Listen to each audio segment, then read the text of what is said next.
Ben, welcome to the club. Thank you very much. Just for the fans that don't know your background, where have you been and what have you been up to?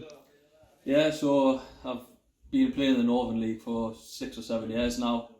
When I was 16, I was at Gateshead. Unfortunately, left Gateshead, signed for Berkeley, where I spent 6 years.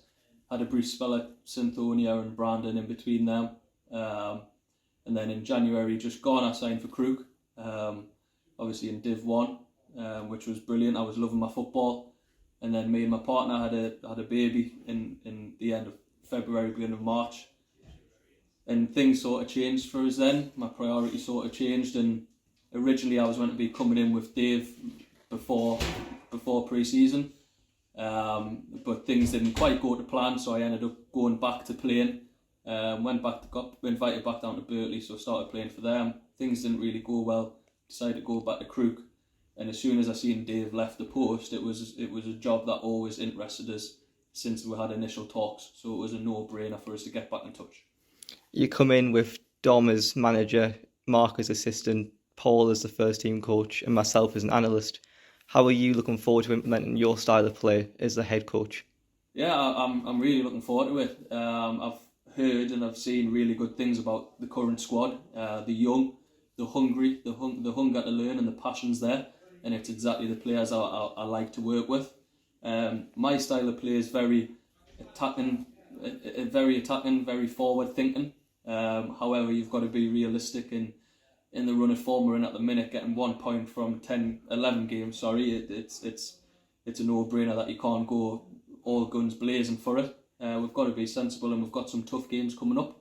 So the style of play that you see in the next couple of games might not be what my perfect style of play is, but you'll definitely see some key things implemented where I know I can get the best out of the players. You've touched on it earlier, but the club's in a bit of a mess as of late. This is hopefully the first step in getting it back to where it should be, but why RCA and why now? I think, like I said, since the initial talks has always been an attraction to the club. It's an old club with a lot of history, and I think even just sat in the bar, seeing the old photos and the feeling and the vibe you get from the ground and the full club, it's just a nice club, and it's a good vibe. It's a club, like I said, from the initial talks I've always been interested in getting involved with, and I was really gutted when the first time round it didn't go to plan. But it was a no-brainer as soon as we had the initial meeting, and as soon as I got offered the job, I absolutely snapped the hand off. Yes, we're in a bit of a sticky situation, and people might be looking at us thinking I'm really stupid for taking it at 22 and my first coaching role. People might think I'm stupid, but I know I'm good enough as a coach, and I know I've got full faith in the lads that we are going to turn this around and we'll be fine. Tough game on Saturday against Bishop, but before that, tomorrow night, your first game as head coach against Norton and Stockton in the Cup. Is that, given the level of the opposition, the perfect chance for the squad to turn a corner? Yeah, we take nothing away from Norton, by the way, because they're an excellent side and they're doing really well in the away side. But the lads are playing at this level for a reason. Yes, things haven't went to plan this season. There's been a lot of changes in the past week or so. But I think the lads that are playing at this level for a reason. So it is a game that we are looking to win. And it's a game where we're looking to implement our style of play on it.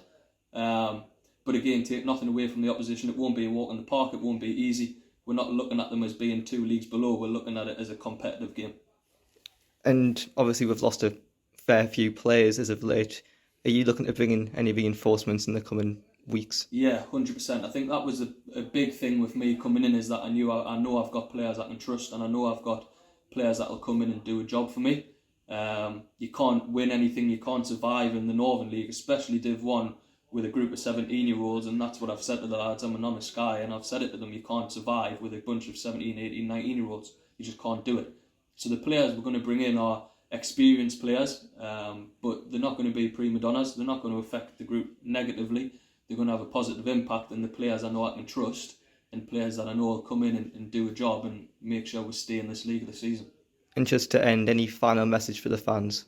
I think the final message is just stick with us. Keep having faith, and if you've been one of these fans that used to come and haven't came because of the past regime, I'm asking that you come back and give us a chance, because this really is the start of a new era, and it is the start of a new RCA where we're going to try our very, very best to get the building blocks in place to get it back to where the club deserves to be, because it is a great club and it could have a great fan base. So we need that fan base back to support the lads, and especially the way things are going at the minute, we need every single chance of support we can get just to get the lads over the line.